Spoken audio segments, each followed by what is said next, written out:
Today we are going to update the firmware of your Netgear AC750 using the Netgear support website. First, all you need to do is turn your Netgear Range Extender switch on. Go to your laptop or PC and visit mywifix.net. Now log in using the username and password.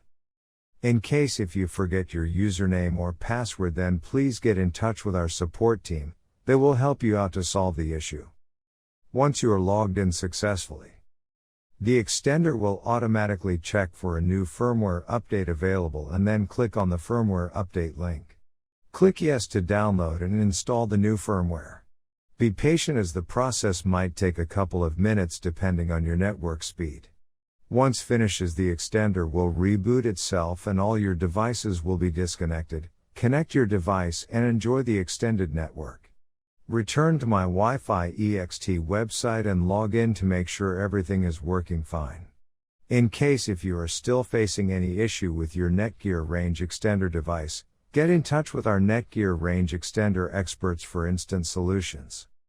Thanks for watching our video, and do not forget to like, share, and comment on the video, so that you never miss any video from our channel.